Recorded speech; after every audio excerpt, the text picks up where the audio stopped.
सभी छात्रों को मेरा प्यार भरा जय भीम नमो बुद्धाय। और मैं आप सभी का आपके अपने चैनल SR स्टडी 1984 में आपका तहे दिल से हार्दिक स्वागत करता हूं। और देखिए, आज मैं आपको वर्गमूल से संबंधित कुछ प्रश्न करवाने जा रहा हूं। देखिए, इसमें हमारा पहला प्रश्न है √98 गुणा √162। तो देखिए, हमें इस प्रश्न को हल करना है। ठीक है, देखिए इस प्रश्न को आप कैसे हल करेंगे, ध्यान दीजिए। इसमें सबसे पहले हमें करना क्या है, ये जो 98 है ये रूट के चिन्ह के अंदर है, वर्गमूल के चिन्ह के अंदर है। और ये जो 162 है ये भी आपका वर्गमूल के चिन्ह के अंदर है। तो देखिए, हम इसमें करना क्या है, सबसे पहले हम ये जो 98 है इसके हम अभाज्य गुणनखंड तैयार करेंगे। क्या करेंगे? अभाज्य गुणनखंड तैयार करेंगे। तो 98 यहाँ लिखा हमने, और उसके बाद में बराबर में एक लाइन खींचेंगे ऐसे करके, और इसको हमें अभाज्य संख्याओं से हम इसको भाग करना शुरू कर देंगे। तो देखिए, 2 चौका 8, यहाँ क्या बचा? 1 बचा, 8 उतार लिया, 18 हो गए, 2 नमा 18। मतलब 2 से 98 को जब हम भाग करेंगे तो आपका क्या आएगा? 49 आएगा। उसके बाद हम इसको 2 से हमारा ये कटेगा नहीं, तो इसलिए हम इसको भाग करेंगे 7 से, क्योंकि 7 के पहाड़े में 49 आ जाता है। तो 7 सती 49 ये हो गया।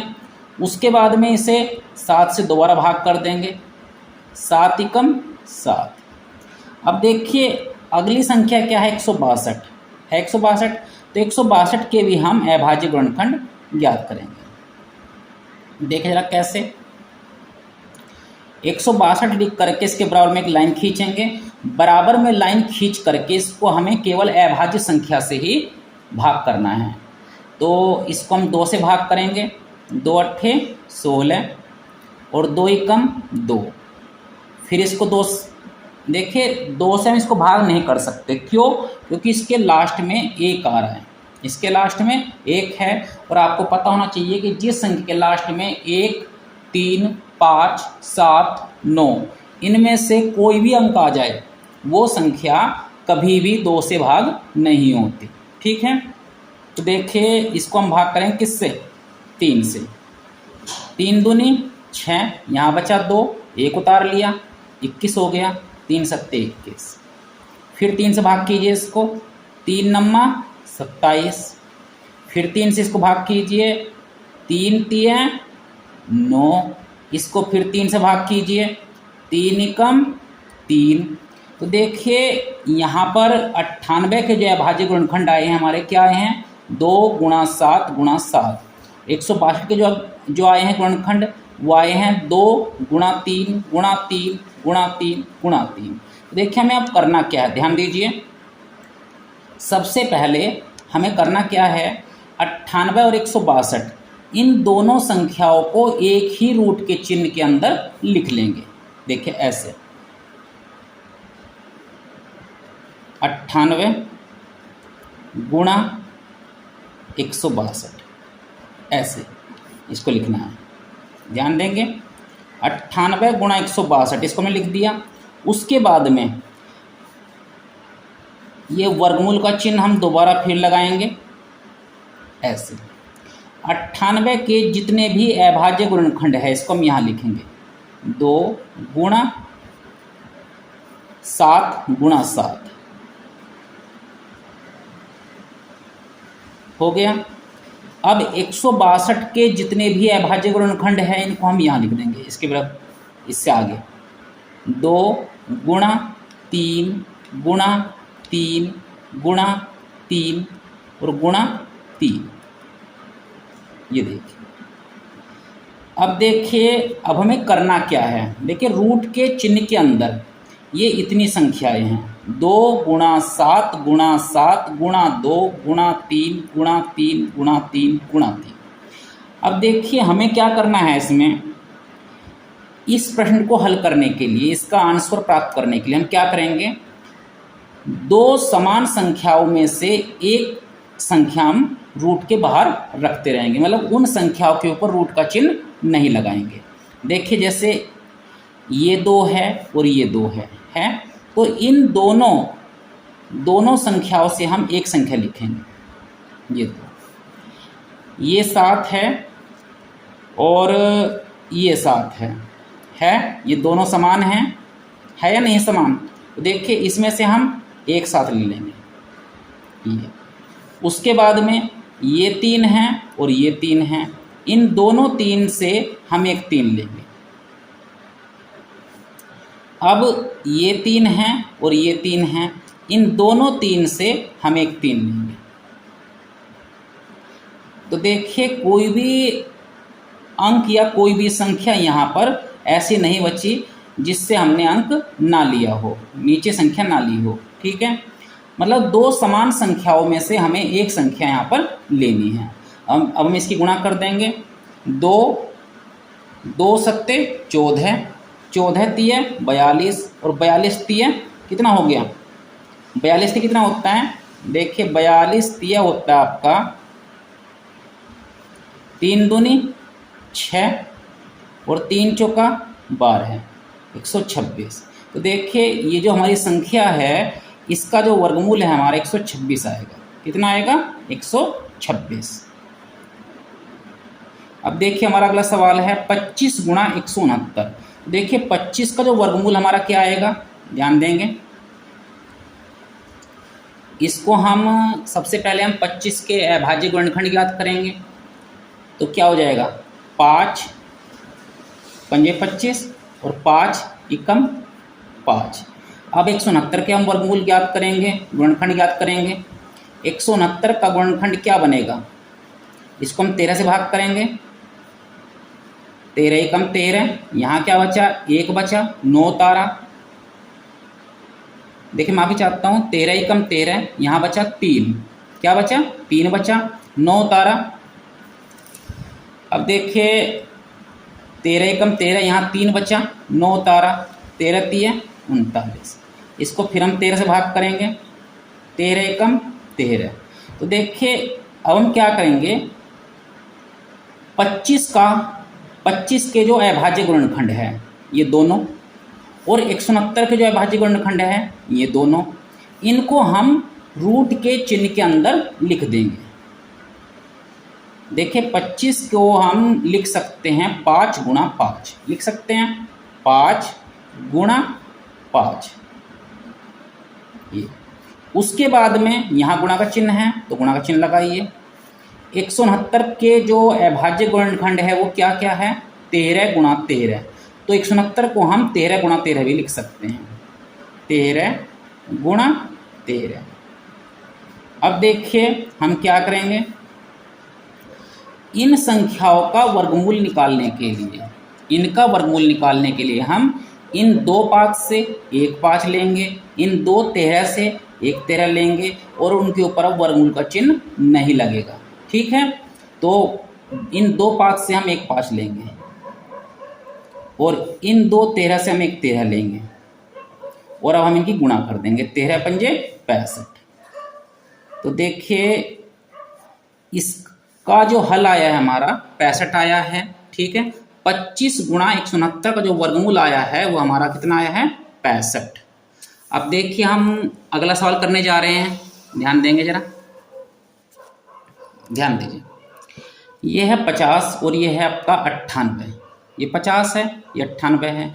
तो सबसे पहले हमें क्या करना है, 50 के हमें अभाज्य गुणनखंड ज्ञात करने हैं। सबसे पहले एक काम कीजिए आप, 50 के ऊपर वर्गमूल का चिन्ह अलग लगा हुआ है और 98 के ऊपर वर्गमूल का चिन्ह अलग लगा हुआ है। तो 50 और 98 को एक ही वर्गमूल के चिन्ह के अंदर लिख लीजिए। देखिए कैसे, 50 गुणा 98। ठीक है, एक वर्गमूल का चिन्ह लगाइए, उसी के अंदर 50 गुणा 98 लिखिए। अब हमें क्या करना है, 50 के अभाज्य गुणनखंड हम अलग ज्ञात करेंगे और 98 के अभाज्य गुणनखंड हम अलग ज्ञात करेंगे। देखिए इसको हम 2 से भाग करेंगे, 2 दूनी 4, 1 बच गया, 0 उतार ली, 2 पंजे 10। इसको हम 5 से भाग करेंगे, 5 पंजे 25। इसको हम 5 से भाग करेंगे, 5 एकम 5। अब आ जाइए 98 पर। इसको हम यहाँ 2 से भाग करेंगे, 2 चौका 8, यहाँ क्या बचा, 1 बचा, 8 उतार लिया, 18 हो गए, 2 नमा 18। इसको फिर 49 किससे कटता है, 49 आपका 7 से कटता है, तो इसको हम 7 से भाग करेंगे, 7 सती 49 और 7 एकम 7। ठीक है। अब देखिए हमें करना क्या है, यहाँ पर जिस तरह से ये वर्गमूल का चिन्ह यहाँ पर लगा हुआ है, ठीक है, जिस तरह से ये स्क्वायर रूट का चिन्ह, वर्गमूल का चिन्ह यहाँ पर लगा हुआ है, तो इसी तरीके से हम यहाँ पर वर्गमूल का चिन्ह लगा देंगे ये। और 50 के जो अभाज्य गुणनखंड निकल करके आए हैं वो हम यहाँ लिखेंगे। कहाँ लिखेंगे, यहाँ पर 2 गुणा 5 गुणा 5।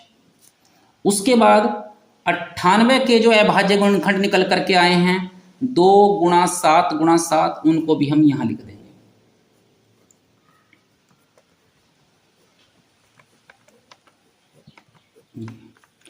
अब देखिए अब हमें करना क्या है, 2 समान संख्याओं में से एक संख्या हम नीचे लिखते रहेंगे और उनके ऊपर अब हमें वर्गमूल का चिन्ह नहीं लगाना। क्यों, क्योंकि यदि हमें इन संख्याओं का वर्गमूल निकालना है, इन सब का वर्गमूल निकालना है, तो हमें 2 संख्याओं में से एक संख्या में नीचे रखनी पड़ेगी। तो यहाँ 2 है, यहाँ 2 है, तो यहाँ से हम 1 2 ले लेंगे। यहाँ 5 है, यहाँ 5 है, तो एक 5 ले लेंगे। अब यहाँ 7 है, यहाँ 7 है, तो इसमें से हम एक 7 ले लेंगे। हो गया। अब हम इनकी गुणा कर देंगे, कितना हो गया, 2 पंजे 10 और 10 सत्ते 70। ये तो देखिए √50 गुणा √98, इसका जो मान आया है हमारा निकल करके वो कितना आया हमारा, 70। कितना आया है, 70 आया है। अब देखिए इससे आगे हमारा लास्ट प्रश्न है 25.6 गुणा 52.9। इसका हमें वर्गमूल निकालना है। ठीक है, इस वर्गमूल के चिन्ह के अंदर क्या है, 25.6 गुणा 52.9। हमें इस प्रश्न को हल करना है, तो देखिए कैसे करते हैं, ध्यान देंगे। सबसे पहले हम क्या करेंगे, यहां हम बराबर का चिन्ह देंगे। उसके बाद ये जो वर्गमूल का चिन्ह है, ये वर्गमूल का चिन्ह हम यहां लगाएंगे। ये देखिए अब 25.6 को हम लिख सकते हैं 256 बटा, दशमलव के बाद कितने अंक हैं, 1 अंक है या नहीं है। दशमलव के बाद यहाँ पर 1 अंक है, तो यहाँ पर 1 लिख करके दशमलव के बाद जितने अंक है उतनी हम 0 लगा देंगे। ये हमारा 10 हो गया। अब आगे गुणा का चिन्ह लगाइए। कौन सा गुणा का चिन्ह, ये जो गुणा का चिन्ह है वो यहाँ लगेगा। उसके बाद ये है 52.9, इसकी भी आप दशमलव भूल जाइए, तो कितना हो जाएगा, ये दशमलव भूल करके 529 बटा, दशमलव के बाद कितने अंक हैं, 1 अंक है।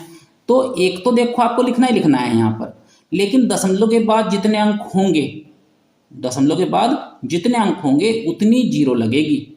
ठीक है, दशमलव के बाद जितने अंक होंगे उतनी 0 लगेगी। अब देखिए इसमें क्या है, ध्यान देंगे, रूट का चिन्ह लगाइए। ये अब 256 गुणा 529 इसको लिखिए, और नीचे क्या है, नीचे आपका 10/250।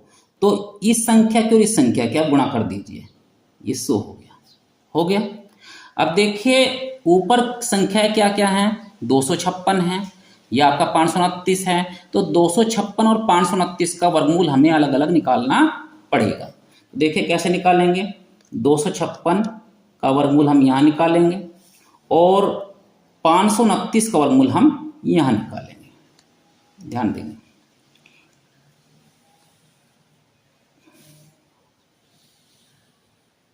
देखिए जरा, सबसे पहले हम 1 2 यहाँ पर लाइन खींचेंगे। 1 या अकेला अंक है, इसके ऊपर लाइन खींच लीजिए। 1 एकम 1, यहाँ पर आपको घटाना है और यहाँ आपको जोड़ना है, ठीक है।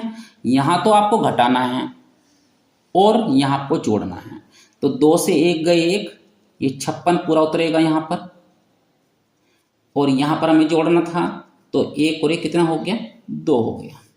अब यहाँ पर हम क्या रखेंगे, यहाँ पर मैं रखूँगा 6, यहाँ भी 6 रखना पड़ेगा। क्यों? क्योंकि ये संख्या हमारी सेम होनी चाहिए। 6 6 का 36, 36 का 86 का 3, 6 दूनी 12 और 3 15। और अब 529 का हमें वर्गमूल निकालना है, तो सबसे पहले हमें रेखाएं खींचनी है, 1 2, और ये अकेला अंक है तो इसके अकेले के ऊपर एक लाइन खींचेंगे हम। अब 2 दूनी 4, 4, यहाँ बचा आपका 1, अगला जोड़ा पूरा उतरेगा, ठीक है। इसको हम जोड़ देंगे, इसको हमें क्या करना है, जोड़ना है। अब देखिए यहाँ पर हम रखेंगे 3, यहाँ भी 3 रखेंगे। 3 3 9 और 3 चौका 12। तो देखिए 256 का जो वर्गमूल हमारा निकल करके आया है वो कितना आएगा, यहाँ से 1 लेंगे, यहाँ से 6 लेंगे, तो ये हो गया आपका 16। कितना हो गया, 16। 529 का जो वर्गमूल निकल करके आया, क्या आया है, यहाँ से 2 और यहाँ से 3, यहाँ से 2 लेंगे और यहाँ से 3 लेंगे, तो ये हो गया आपका 23 और बटे में 10। कितना हो गया, 10 हो गया। अब देखिए हमें इसमें करना क्या है, ध्यान दीजिए। 16 की हम 23 में गुणा करेंगे, तो 16 3 48, 48 का 8, हासिल का 4, 16 दूनी 32 और 4 36। एक बार देख लीजिए, इसकी गुणा जो है, हो सकता है कुछ गलती हो जाए। 16 3 48, 48 का 8, हासिल का 4, 16 दूनी 32 और 4 36, 368 और बटे में 10 कर लीजिए। अब 368 को हमें किससे भाग करना है, 10 से भाग करना है। तो 368 में दशमलव कहाँ पर है, दशमलव 8 के बाद में है, मतलब सबसे लास्ट में है, ठीक है। यदि किसी भी संख्या में दशमलव ना दिखाई दे रही हो तो उस संख्या में सबसे लास्ट में दशमलव मानी जाती है। तो ये आपका 368 में दशमलव कहाँ पर है, लास्ट में है। और 10 में जीरो कितनी है, 1 जीरो है, तो जितनी जीरो है दशमलव उतने ही अंक पीछे चली जाएगी, ठीक है। तो ये आपका हो जाएगा 36.8। तो देखिए अब 25.6 गुणा 52.8, इनका वर्गमूल निकाल करके हमारा क्या आया है, 36.8। तो देखिए आज मैंने आपको वर्गमूल से संबंधित कुछ प्रश्न मैंने आपको समझाए। उम्मीद करता हूं कि मेरे द्वारा समझाए गए प्रश्न आपको बहुत अच्छे तरीके से, बहुत बढ़िया तरीके से समझ में आ गए होंगे। तो यदि मेरी वीडियो आपको अच्छी लगी हो तो प्लीज़ वीडियो को लाइक करें, चैनल को सब्सक्राइब करें और शेयर करना मत भूलिए। धन्यवाद।